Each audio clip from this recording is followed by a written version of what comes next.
Via telephone, the House Caucus Chairman, Delegate Michael Hornby, proprietor of this establishment. Good morning, Michael. How are you? Good morning, Rob, Matt. Good morning. John. I thought you were going to forget me there. It was close. I haven't seen you in so long, John. I forgot what you look like. I have not. He's here. He's definitely here. You guys were pretty busy yesterday, Mike. A lot of stuff came out of the House of Delegates. Where would you like to begin, sir? Oh, you tell me, Rob. It is extremely busy. Today's probably going to be even busier. We have a extremely long schedule today. We'll be doing a double session. We have so many House bills on first and second reading, and we're passing a bunch of bills on third. So it is. We're in the meat of it now. Start first with what you think is closest to passing out of the House and moving on today or tomorrow. Well, I've got one bill on third today that is pretty interesting bill. It's modifying.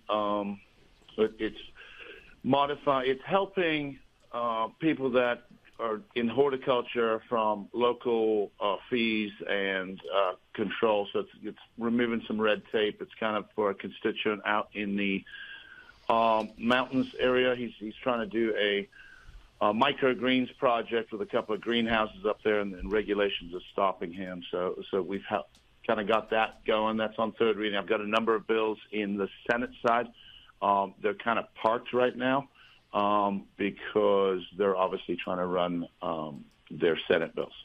All right. Let me go to I don't know if you know much about this or not. This might be more Mike Height territory, but we will give it a shot here too. Some things that are going on in regards to children, right?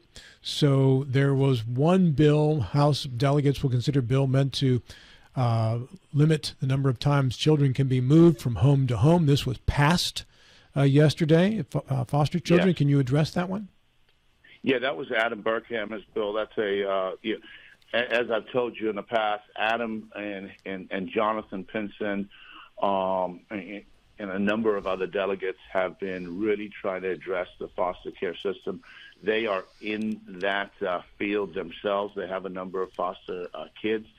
And through their personal experiences, they have addressed a number of things within the agency, but they also have a number of bills that we're getting to the finish line, whether it be guardian ad litem or the bill like we passed yesterday, which would take into account that, it's not always cookie cutter when it comes to these situations, and each situation needs to be addressed individually. So this just streamlines the event so that maybe, for instance, siblings shouldn't be moved together, or it just opens it up to make it easier and what's best for the child. And I think that was a great bill. Adam spoke on it on the floor yesterday. We had great debate on it. I think it's got a good shot at making it to the finish line. What is the House version of Senate Bill 705, which gives the legislature some jurisdiction over the Board of Education in the state? So, Senate Bill 705 came over. We put it in education. Obviously, we feel the House version, or my version, is the one we're going to run. It's basically the same thing as what we did for the House, the two House versions, which basically puts the Department of Education back under legislative rules, so that we have a say and we can work with the agencies and we can hold them accountable. We're not making their rules; they still make the rules. The way it works is they come to us with their rules and they say, "This is how we're implementing them, based on the bills you passed, or the law," and we have input, and that's all we're asking for here. And I think, if we have to take up the Senate one and pass that, I'm fine. But obviously, Tom came to me a couple of weeks ago and said, "Hey, I love your idea you're doing. Can we run this on the Senate side?" And it came over yesterday.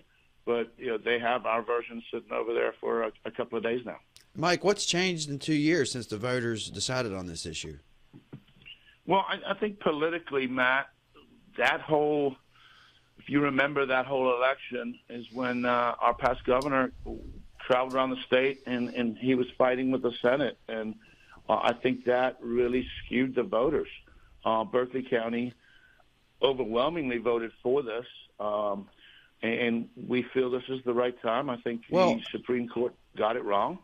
I don't disagree with that, but what legally? I should ask that. What legally has changed? That now that you needed a constitutional amendment, now you just need a statute. Well, we could have a constitutional amendment now too, but we feel that the Supreme Court got it wrong. I have been pretty open about this and said I'm running the bill, and if they want to challenge it, then we can take it back to the Supreme Court. Do you fully expect that to happen, Mike? I fully expect that to happen, Rob. Very good. Mr. Gilstrap.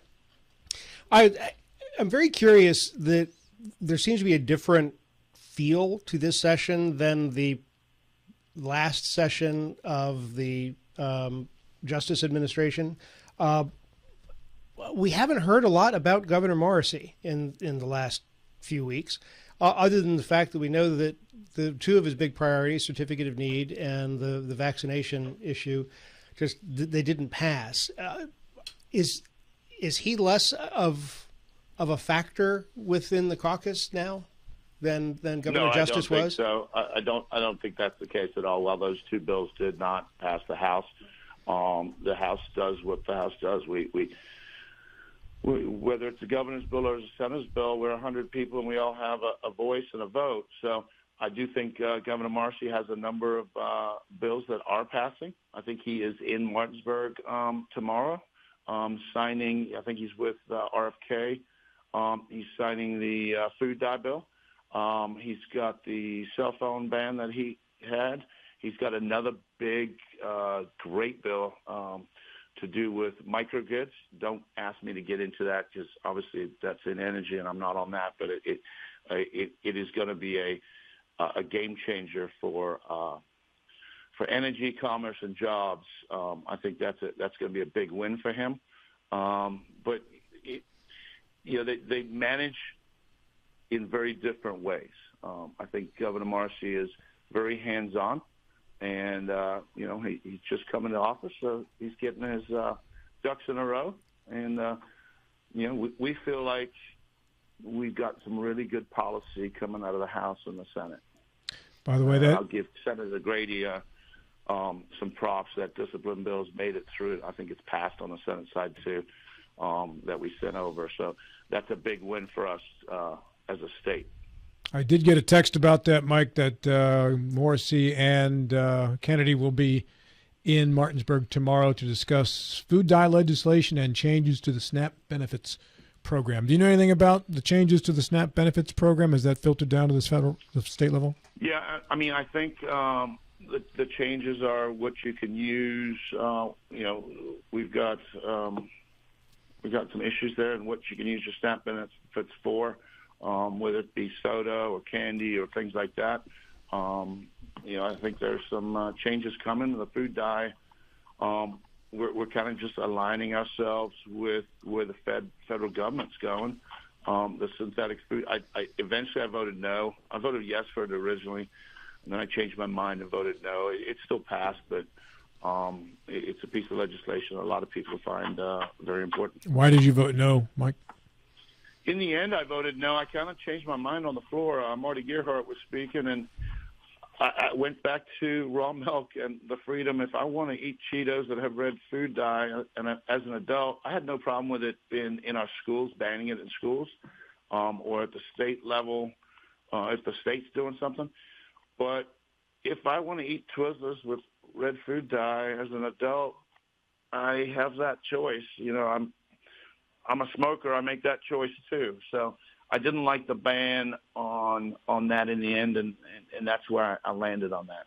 The Senate is considering strongly the pay bumps for teachers based on local markets, cost of living, housing, and such.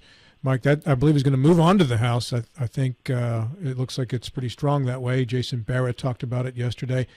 What do you know about the House feeling on this bill? I'm impressed that the Senate has addressed that and done that. I'd have to look at the bill in detail, but I'd be in support. I don't know where the House would be, though. I don't know what the fiscal note is, what Jason's done on his side, if he has negotiated with the House Finance already. If he's done that and put all the ducks in a row, and he's got they're okay, then I think we'll get it through. I just don't know where it's going to go on the floor. I hope we can get the votes. I think if it does come to that, I'll be the champion. Let me tell you. He being Jason Barrett, had a similar attempt last year. It kind of went about it differently than this bill this year did. It got through the Senate. It died in the House once again, and it comes back to that argument that why should teachers in one area of the state be worth more than teachers in another area of the state?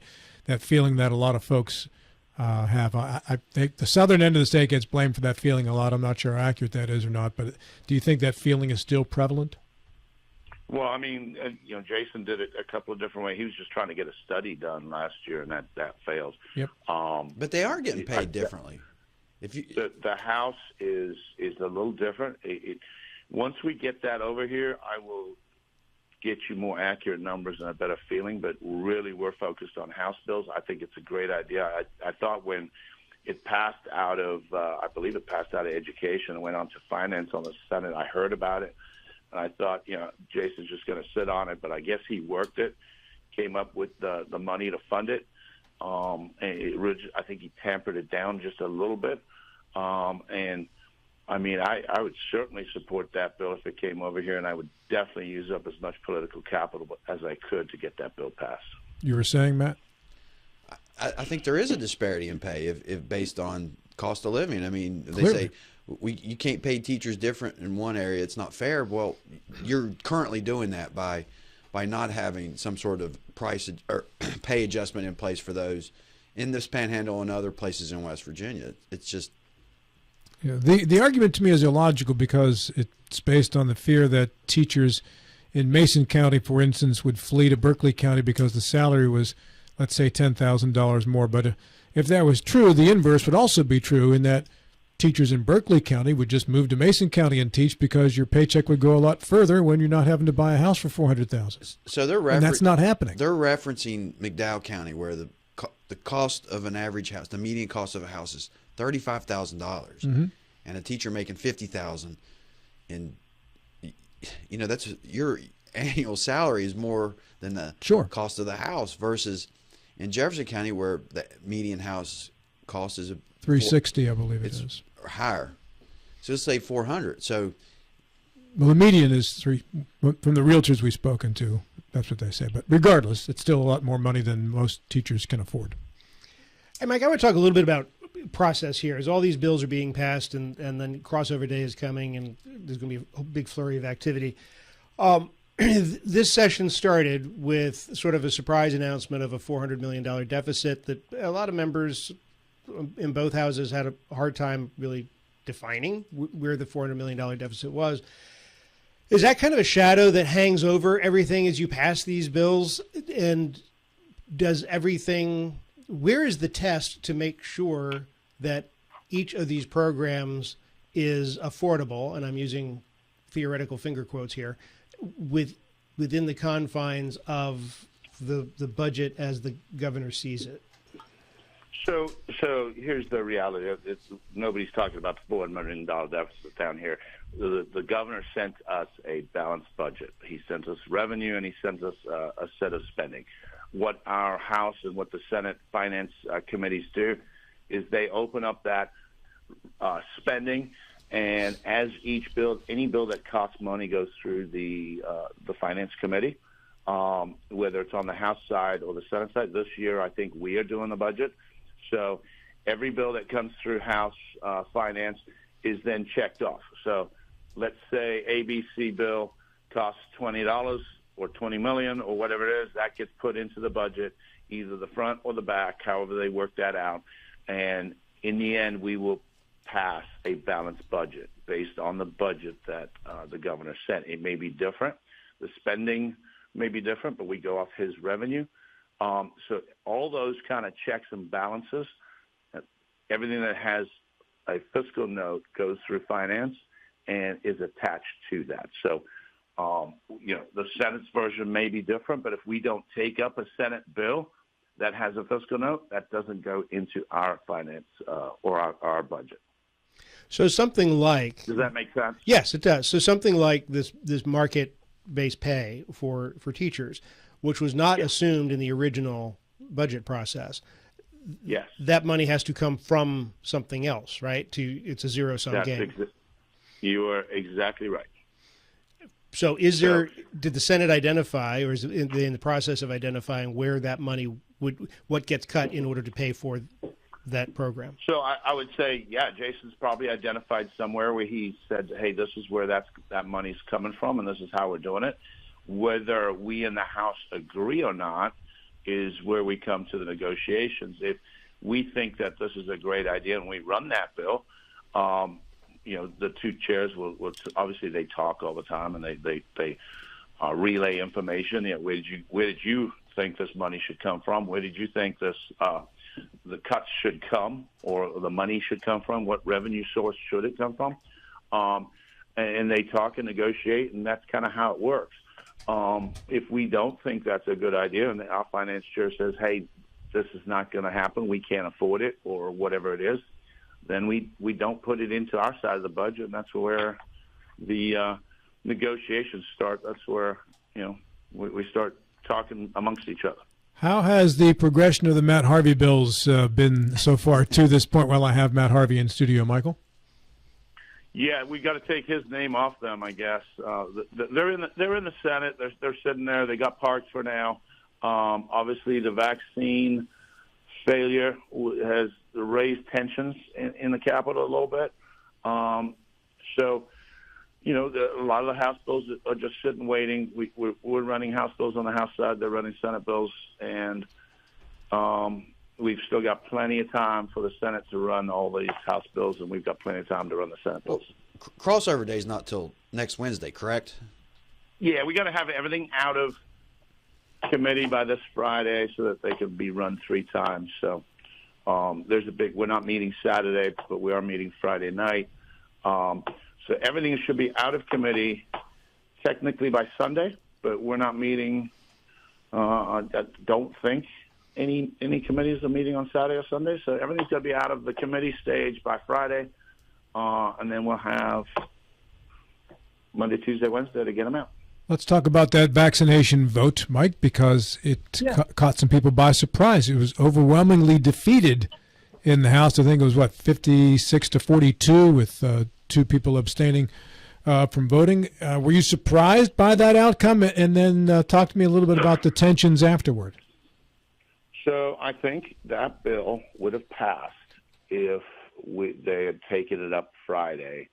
The majority chair asked for unanimous consent to waive the constitutional rule that it be read, and we're going to run it again on Friday. It had passed. The amendments had passed completely. It was, I think, 52 to 44 on Friday. So what happened was there are people that just don't like suspending rules. 22 people went against that vote, and we needed 4/5. We needed 80 votes, and we didn't get them. So that gave it Friday night, all day Saturday, Sunday, and into Monday morning for people to reach out to House members. And there was a lot of pressure from a lot of people. And it wasn't so much lobbyists or agencies or things. It was just a lot of people who reached out to people. And a number of delegates just switched their vote. So I had it failing at 52. I pretty much knew who was flipping. But for me, I've always been a no. So it didn't really change. I chose not to speak just because I don't think anybody was going to change their mind on that day, and we knew we were underwater. If we delayed it, it would have got even worse, and we just let it with 4 hours on the floor, and it failed. Well, and the news cycle did not help you at all with the outbreaks in Texas and New York now too. Or did help you, I think it would have been depending on which side of the vaccine issue you're on. Yeah. Yeah, it would have been a completely different outcome if it had run on Friday. Did the what amendment did the House add into it from the Senate? So Delegate Green had an amendment that so hang on a second. So from the Senate, that whole bill was gutted to just make it medical from our health committee. And I've got to give Evan Worrell and Mike Hyde a lot of credit. They didn't have the votes to get that out of committee. So they changed the whole bill and just expanded the medical exemption to make it a little more, I don't want to say easy, but they expanded the medical exemption. It hit the House floor like that. David Green made an amendment to include religious exemptions on that, not philosophical, just religious, and that passed. All the other amendments failed on that bill. There was, I think, 8 is the number. And in the end, we passed it of what it was a medical and a religious exemption on Friday. Secondly, we passed that 52 to 44, I believe. That's when Pat McGeehan stood up and asked for, hey, I'd like this bill to run, because he had the votes. We'd already spent 4 hours of debate. He didn't want the weekend and another 4-hour debate on Monday, which I completely understand on his part. But the membership didn't see it that way, and they waited till Monday. And I think 8 delegates switched their vote to no's. You mentioned tensions after the vote, Mike. Is it as simple as, well, this was a bill I wanted, it didn't pass, so don't ask me for help on anything you want? Is that what kind of tensions we're talking about, or what? Well, I think when you run a bill like that, it gets very passionate. So on the Senate side, they really did want that bill or some version of it. Unfortunately, we didn't get it. So in that case, we asked them to park our bills so that we didn't have good legislation get killed by tempers. It's one of those things we just have to manage those relationships. Let the tempers die down a little bit, and let's move on and pass good policy. So the tensions were more between the House and the Senate than the House in the House? Yeah, I think so. I mean, us House members, a lot of us, I speak for the majority, I can't speak for everybody, but a lot of us treat bills as bills, and we just kind of, you can't get married to a bill, and you can't get married to an idea. You've got to realize we're down here for a reason. Okay, we failed. I've had a bill lose on the House floor already this year. You can't take it personally. You just got to move on and get to the next thing. 60 seconds left. Anything you want to make sure people know about before we say goodbye? Just keep tuned. I mean, I think we've got really good policy, and I'll have a list for you probably early next week of things that we've accomplished this session. We're attacking BRIM insurance today in judiciary, which I think is much needed, and it's one of those things that the Board of Education has been asking me about. I did get a bill passed through the House for that's the House Education Committee that addresses our special needs in schools and addressing that financially. And I think I've got the House Finance Chair on board. So there's some good stuff that we're doing. Michael, thank you very much. We'll see you this weekend. Thanks, guys. Appreciate it. I'll see you at the Hump Show. Thank you, sir.